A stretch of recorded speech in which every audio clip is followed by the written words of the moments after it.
Intro, Next Gen Tech. Talent and trends. So, we are jumping straight into the boardroom today. And, well, it is not a comfortable place to be right now. No, not at all. I mean, if you are operating anywhere near the intersection of technology and corporate strategy right now, Yeah. you know exactly what I'm talking about. There is this very specific tension just radiating through executive suites globally. Yeah, panic is probably a better word for it. Right, panic. And we are looking at a roadmap today, really detailed clinical teardown of what is being called enterprise AI transformation. And our mission for this deep dive, for you listening, is to look at a real-world case study to figure out how organizations can basically stop buying shiny AI tools that do absolutely nothing for their bottom line. Which is most of them right now. Exactly. And instead start aligning this massive, chaotic technological shift with actual business purpose. That is the mandate. And what's fascinating here is that the source material doesn't just offer, theoretical fluff. It grounds this massive industry-wide panic in a very specific reality. We are looking at the autopsy of a transition within a global fintech company based in Mexico City. And it serves as a perfect mirror for the current state of enterprise tech. Yeah, it really does. We want to guide you through this material to dissect how they managed to pivot away from what the sources call technical noise, which, let's be honest, is the dominant frequency in most boardrooms right now. Oh, 100%. Just noise. Right, and move toward actual industrial results. It is fundamentally about bridging that terrifying gap between possessing incredibly powerful computational capabilities and actually generating competitive advantage. Okay, let's unpack this core conflict right away. Right. Because the hook of this case study is going to resonate with anyone who has had to sit through a Q3 planning meeting recently. Oh, yeah. We are introduced to two key figures at this fintech, Elena, the CTO, and Javier, the CEO. And the text describes Elena as being at this really critical crossroads. She has the engines ready. Right, the infrastructure. Yeah, her infrastructure is prepped. She has the compute. She has the talent. But the vehicle completely lacks a destination. She's basically sitting on a rocket, but the navigation system is blank. In this dynamic, the CTO holding the keys to the rocket while the CEO stares blankly at the map, this is exactly where the friction of the modern business world lives. The text highlights a critical rule for enterprise AI transformation right out of the gate. True success cannot live in a silo. Historically, technology departments have sponsored and promoted new software initiatives. They buy a new CRM, they roll it out, they train the staff. Classic IT deployment. Exactly. But AI is fundamentally different. If the tech department tries to drive an AI transformation alone, it fails catastrophically. The strategic advisory sessions in our source explicitly mandated that Javier, the CEO, and literally all functional areas, HR, finance, operations, sales, they had to be involved from day one. I actually want to push back on that slightly, or at least explore the friction there, because bringing everyone into the room from day one sounds like an absolute nightmare for a CPO. It usually is. Right. If I am Elena, the last thing I want when I am trying to architect a complex machine learning pipeline is the head of HR asking me if the AI can, write better birthday emails for the staff. Why is the text insisting on this massive cross-functional consensus when we know that design by committee usually results in terrible tech? It's a valid pushback, and the text acknowledges that tension. The reason you bring everyone into the room is not to let them design the architecture.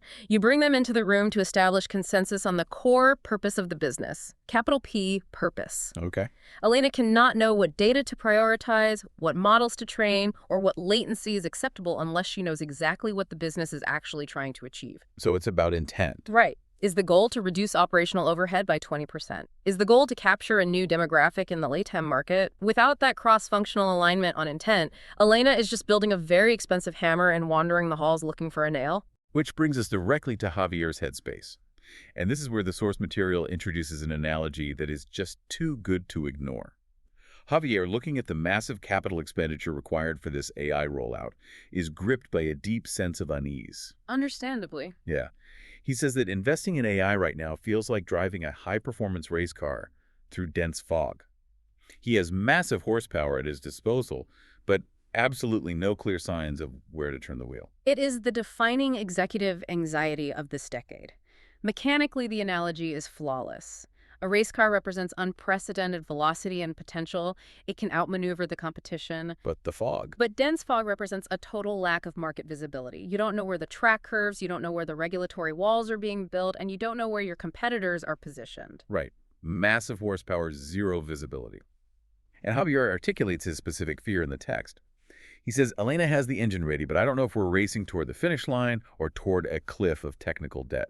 If we connect this to the bigger picture, a cliff of technical debt is the ultimate nightmare scenario for a CEO. Technical debt isn't just a metaphor. It is a crushing financial liability on the balance sheet. Because you're paying for things that don't work. Worse.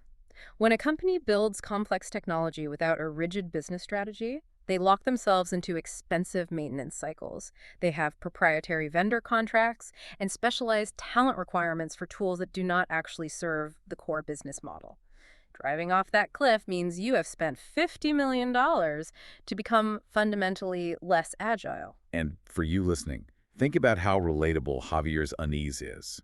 How often do we buy a new productivity app or some software thinking it will instantly fix our workflows only to realize we just added more noise? It's the same thing but on a billion-dollar scale. Exactly. The source material actually diagnoses Javier's condition. They say he is suffering from the AI Mirage effect. Oh. It's this incredibly dangerous, widespread illusion that simply procuring AI tools is synonymous with transforming a business. But I'm curious about the mechanics of this mirage. How are sophisticated executives, people who run global fintechs, still falling for the idea that a software license is a strategy? They fall for it because the Mirage is comforting. Buying a tool is easy. It requires capital, which a successful fintech has. It allows the executive to feel like they are taking decisive action. Well, they can go to the board and say, look what we bought. Exactly. Look, we partnered with this massive tech giant. We have their latest language models. We are innovating. But true transformation requires changing human behavior. It requires rethinking legacy processes and restructuring power dynamics within the company. And that is painful. That is extremely messy. The AI Mirage effect is the seductive lie that you can buy the results without enduring the pain of the transformation. You buy the faster engine, but you absolutely refuse to learn how to drive on a new track. So if the Mirage is the disease, phase one of the advisory process in our text is the cure. They call it understanding the business and its environment, because you obviously can't steer the race car until you map the environment you are driving in. Right. Which takes us into section 2 of our analysis, executive sensitization, and what the source calls the new game. Because you can't just tell a terrified CEO to stop worrying about the fog. You have to fundamentally alter how they perceive the landscape itself. Precisely. The advisory team started by introducing Javier's leadership to the new game of business. And to understand this new game, you have to accept the reality of the board it is being played on. The test notes they are operating in a VUCA environment: volatility, uncertainty, complexity, and ambiguity. Okay, let's unpack this. Because we all know the corporate buzzwords, VUCA has been around. But how does a VUCA environment actually break the traditional machinery of a massive fintech? The text makes a really definitive statement that traditional 5-year plans are obsolete. They are completely dead. But see, I have to challenge that. If you are running a global financial institution, you have massive capital expenditures. You have regulatory audits that legally require multi-year projections.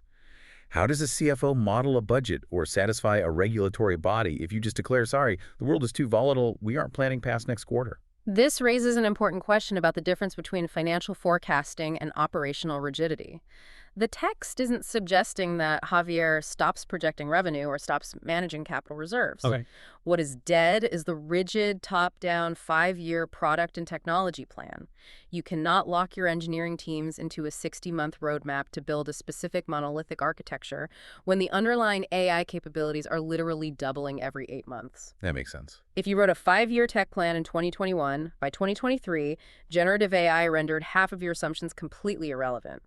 The new game is about maintaining a rigid, long-term vision, your core purpose, but remaining radically flexible on the tactics used to achieve it. Okay, so the tactics are fluid. And the source says this new game is 1 through 3 specific attributes: velocity, collaboration, and unorthodoxy. Yes. Velocity makes sense. Speed of execution. Yep. Collaboration, we already discussed, breaking the silos. But unorthodoxy, let's sit with that for a second. If I am a bank, unorthodox is usually a word that gets me investigated by regulators. Right. It sounds dangerous. Yeah. Why is unorthodoxy suddenly a core requirement for survival? What's fascinating here is that orthodoxy, doing things the accepted traditional way, relying on best practices that only works in a stable environment. Best practices are, by definition, derived from past successes. Oh, wow. Yeah. But in a VUCA world, the environment is unprecedented. Therefore, strictly adhering to past orthodoxies guarantees that you are optimizing for a world that no longer exists. So you're playing yesterday's game. Exactly. Unorthodoxy in this context means having the institutional courage to cannibalize your own revenue streams before a competitor does. It means looking at a legacy credit scoring model that has worked for 20 years and being willing to throw it out because AI allows you to analyze alternative data streams. It is the willingness to be structurally disruptive to yourself. That requires a massive psychological shift for an executive team. Yeah. And the goal of this sensitization phase was to move the board away from asking, what does this new software do, to how does our business adapt? Changing the vocabulary. Right. I'm stuck on this idea of shifting the vocabulary. Okay. Because if I'm a CEO who is terrified of the technical fog, how does changing the conversation to business adaptation actually desensitize that fear? Isn't the fog still right there in front of the windshield? The fog is still there, yes. But you're changing the executive's relationship to it. When an advisory team asks the CEO what the neural network does, they are dragging that CEO into a domain of deep technical ignorance. Ignorance breeds loss of control, and loss of control breeds fear. Makes sense. But when you reframe the discussion around adaptation and intent, you move the CEO back into their ultimate comfort zone, their zone of genius, which is strategy. You are telling them, you don't need to understand the weights and biases of the machine learning model. You need to tell us how we are going to capture 15% more market share in Brazil. The fear dissipates because they are back in the driver's seat. They become what the text calls masters of intent. Masters of intent. I love that. Right. And they ground that intent in these smart pillars. Strategy, market, agile, resources, and talent. Not algorithms, not compute, not data lakes. Pure business pillars. So once Javier and the board are breathing again, once they're actually leaning into this unorthodoxy, how do they decide what to build? Because Elena's engineers are still sitting there waiting for marching orders. They need a target. Right. Which leads us into section 3 of the text, detailing the challenge session. Or, as I see it, the violent art of separating signal from noise. The challenge session is a brilliant methodological pivot. The text is incredibly explicit about what this exercise is not. It states, this is not a brainstorming exercise. Yes. It is a high-stakes prioritization engine designed entirely to move the business needle. Here's where it gets really interesting. Because the corporate world absolutely worships at the altar of brainstorming. The standard operating procedure for any new tech initiative is to get 50 people in a room with whiteboards, declare that there are no bad ideas, and just generate a massive wish list. Post-it notes everywhere. Post-it notes everywhere. Why does this text argue that brainstorming AI initiatives is basically a toxic practice? Because brainstorming thrives on a lack of constraints. It encourages expansive thinking. You hear people say, wouldn't it be incredible if AI could do X? Right. The fatal flaw with AI is that, technically speaking, it can do almost anything. It can write code, it can analyze sentiment, it can generate marketing copy, it can predict churn. The options are endless. The problem is not a deficit of possibilities. It is a profound deficit of strategic focus. If you brainstorm 50 AI ideas, you will end up trying to build 5 of them, doing all of them poorly, spreading your talent paper thin, and generating massive technical debt without moving a single core business metric. Brainstorming in a limitless technological landscape is a recipe for absolute strategic paralysis. It's like panning for gold, but you're just hoarding the river mud. The brainstorm is the mud, that's the noise. The challenge session is the aggressive sieve that washes all that mud away to find the 1 or 2 actual gold nuggets, the industrial signal. That's a perfect analogy. I want to look at how they actually ran this sieve. They synthesized market trends against their actual realistic capabilities. They were looking for the exact intersection of industrial value and technical feasibility. And this is where Elena's expertise as a CTO meets Javier's intent as a CEO. Industrial value means the initiative will significantly impact the bottom line. It opens a new market, fundamentally alters cost structures, or dramatically improves retention. It has to move the needle. Exactly. And technical feasibility means Elena's team can actually build, deploy, and maintain it without destroying the existing infrastructure or taking 3 years to hit production. You have to ruthlessly kill any idea that doesn't hit the center of that Venn diagram. Let's talk about the casualties of that ruthlessness. because the text shows us the exact pivot they made. They killed a massive list of generic automation projects in favor of one highly focused initiative, a high-value predictive model for user credit health, specifically targeting the Atlantic region. A huge pivot. But I have to play devil's advocate here. If I am on that board, I am arguing for the generic automation. I'm saying, hey, if we use AI to automate our customer service routing and autofill our internal compliance spreadsheets, we save 50,000 man-hours a year. That is undeniable immediate industrial value. Yeah. Why is the text positioning the predictive credit model as vastly superior to saving 50,000 hours? It is a critical distinction between operational efficiency and business model transformation. Automating customer service routing is a classic AI mirage. Really? Even though it saves money? Yes. It saves OpEx. It is more efficient, but it is fundamentally defensive. It is orthodoxy. Every single one of their competitors is also automating customer service. It doesn't give them a unique competitive moat. It just keeps them at the baseline. Wow. But if we look at the predictive model for user credit health in Latin America, that is an offensive, unorthodox maneuver. Traditional banking models in LATAM often struggle with thin-file or no-file customers, people without extensive formal credit histories. Right. If this fintech can use alternative data and AI to accurately predict the creditworthiness of a demographic that legacy banks just ignore, they aren't just saving money. They are unlocking an entirely new, massive revenue stream. They are capturing a market segment that their competitors literally cannot see. That is the difference between building a faster horse and inventing the combustion engine. Okay, that frames it perfectly. Yeah. Generic automation defends the baseline. The predictive model captures new territory. So the fog is finally lifted. Javier sees the destination. But knowing you want to build a revolutionary predictive credit model doesn't magically write the code. No, it does not. They need a timeline. They need to manage the board's expectations. Which brings us to Section 4, the roadmap of evolution. Strategic alignment is entirely theoretical until it is bound to a timeline and a defined ROI. The source details the roadmap they built for Elena and Javier, structured across 3 distinct time horizons: now W, next T, and beyond. Right. This structure is a masterclass in managing executive psychology and technical delivery in a VUCA environment. Let's break down the now W horizon. This covers the first 3 to 6 months. The focus is strictly on immediate tactical wins, building production-ready MVPs, minimum viable products that solve acute friction points in operations or user experience. Yes. But again, I see friction here. If the ultimate prize is the predictive credit model, why are they spending half a year on tactical wins?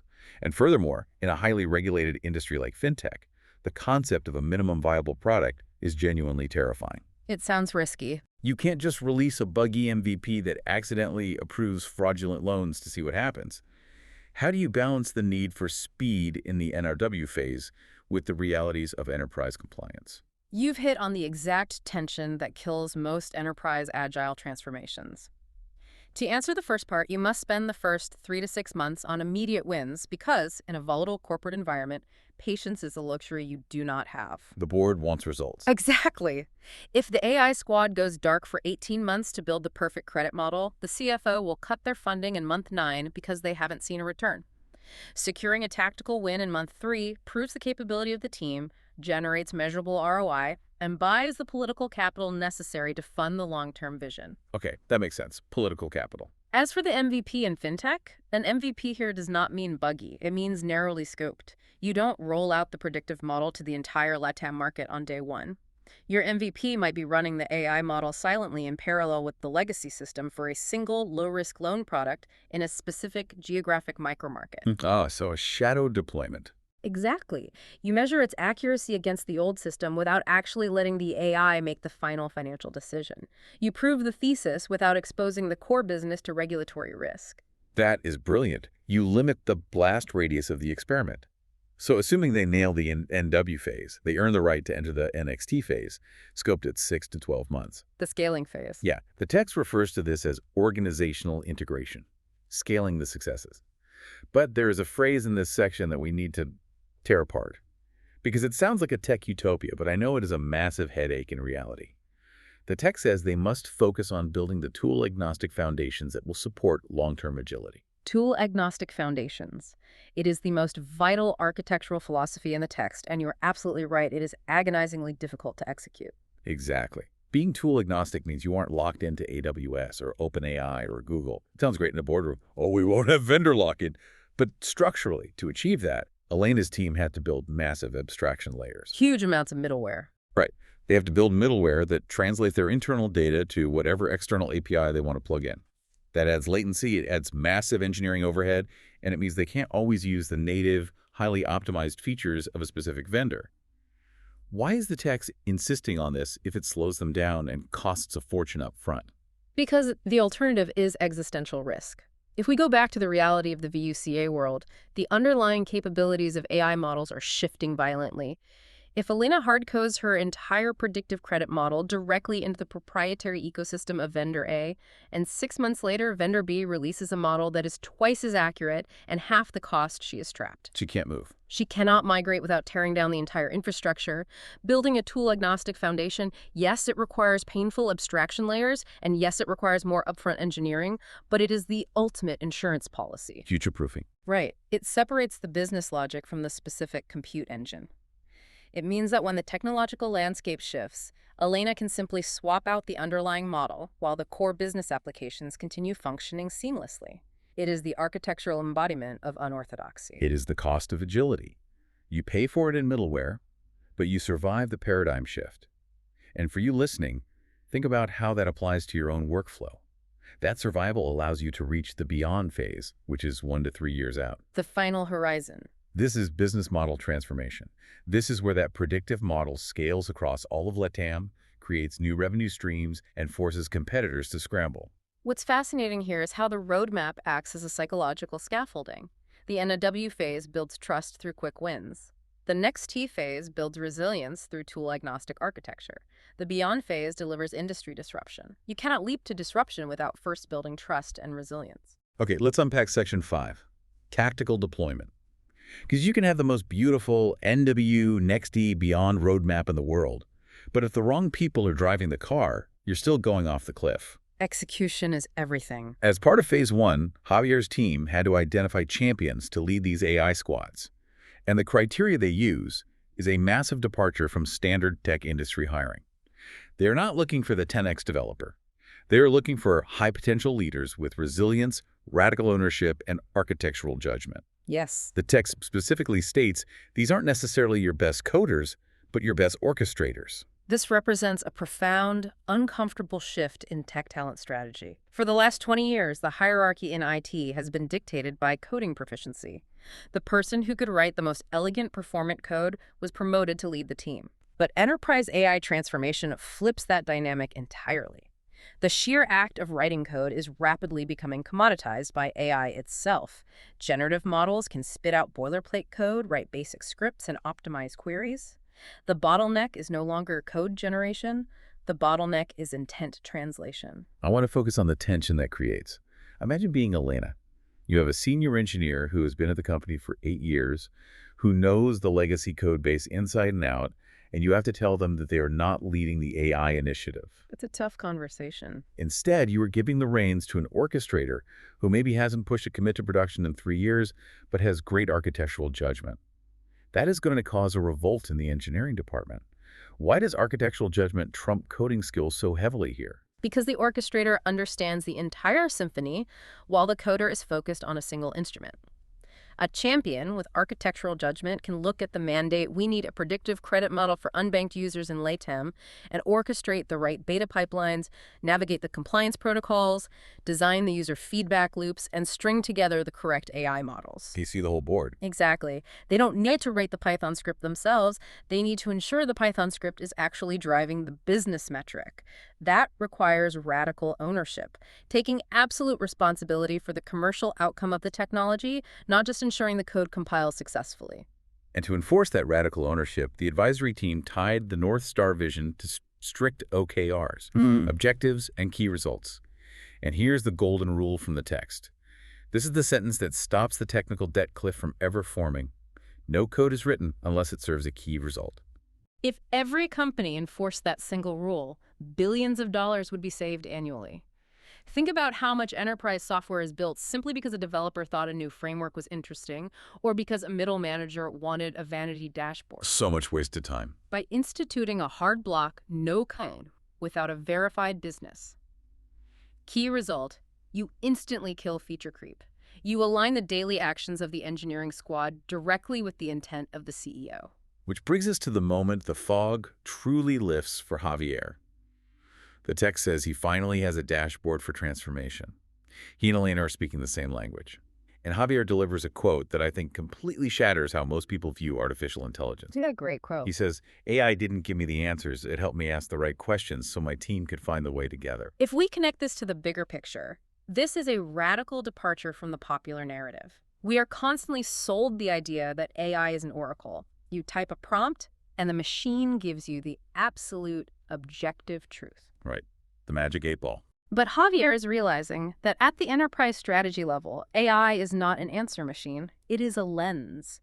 When they used AI during the challenge session to analyze market data, the machine didn't magically output a PDF that said, build a predictive credit model for LATAM. That would be too easy. The machine highlighted anomalies in the data. It showed them where traditional models were failing. It illuminated the landscape. But it was up to Javier, Elena, and the human leadership team to look at that illuminated map, apply their institutional knowledge, and ask the right questions. The technology provides the clarity. The humans provide the courage to act on it. The technology illuminates the map, but it doesn't walk the path for you. And the text makes it clear that their journey is far from over. They have the roadmap, they have the metrics, but now they have to upgrade what the text calls the human OS. Phase 2 is about turning traditional managers into those orchestrators we just discussed. Which is arguably the most difficult phase of all. You can upgrade your server infrastructure over a weekend. Upgrading a human operating system, rewiring how a legacy manager thinks about their value, moving them from a mindset of hoarding resources to a mindset of radical collaboration takes immense leadership, time, and friction. And speaking of friction, our source material turns the spotlight directly onto you, the listener. It poses a challenge. This landscape is shifting by the minute, and navigating it requires applied wisdom. Section 6 of our deep dive focuses on 3 core community questions posed by the authors. Let's go through them. We want to explore these right now, synthesizing everything we've unpacked. The first question is, how do you bridge the communication gap between the CEO and technical architects? Based on the FinTech case study, the answer is establishing a shared lexicon. You cannot have the architect communicating in API latency metrics while the CEO communicates in EBITDA. They're just talking past each other. You bridge the gap by forcing both parties to meet in the middle, using the language of the new game, specifically the SMART pillars. The architect must learn to translate technical limitations into market impacts. They need to say, if we don't build this abstraction layer, we cannot enter the Brazilian market next year. That makes total sense to a CEO. And the CEO must translate financial goals into clear strategic intent so the architect isn't guessing what to build. The second question is a brilliant diagnostic for your own organization.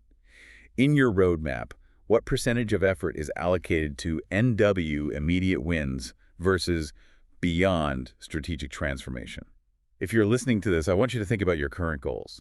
If 90% of your company's focus is on some massive, pie-in-the-sky beyond transformation that launches in 3 years, you are in the danger zone. Absolutely. Without the NW, without those 3 to 6 month MVPs solving actual painful friction points for your users today, your massive project will bleed political capital and funding long before it ever launches. You just run out of runway. Conversely, if 100% of your effort is on the NW, you are trapped in the mirage of generic automation.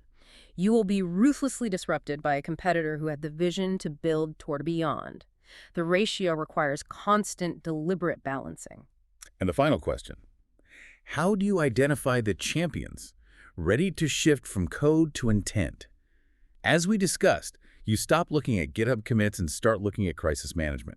You find the person who exhibits radical ownership when things break. You look for the orchestrators. These questions are the compass for navigating the fog. And as we pull all these threads together, the Mirage, the challenge session, the tool-agnostic architecture, the orchestrators, it leads us to a broader, somewhat unsettling realization about the future of our own careers. Okay, let's unpack that. Where does this leave us? We've spent this hour dissecting how traditional 5-year corporate plans are dead.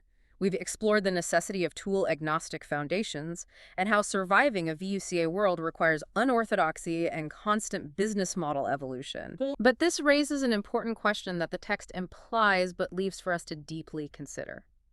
If the environment is this volatile, what happens to the concept of loyalty and job security? Oh, wow. Think about it. If the company you work for must constantly swap out its technological tools, and if it is actively cannibalizing its own business models every 24 to 36 months just to survive, then tying your professional identity to a specific software suite, a specific coding language, or a specific operational orthodoxy is professional suicide. You can't just be the one thing anymore. You cannot be the Salesforce person or the legacy compliance person. Perhaps the only true job security left in this new game isn't the prestige of the company you work for or the depth of your technical specialization. The only true security is the agility of your own internal human OS. Your adaptability. Your personal capacity to be an orchestrator of intent. Are you actively upgrading your own ability to adapt, to synthesize, to ask the right questions of the AI, or are you just learning the intricacies of a shiny new tool that will be entirely obsolete in 6 months? In a world of infinite technical noise, your adaptability is the only industrial signal you have left. So what does this all mean? That is a phenomenal provocation to leave on. Are you an orchestrator of intent or just a user of obsolete tools? You have the roadmap. How you drive in the fog is up to you. Outro, next-gen tech. Talent and trends.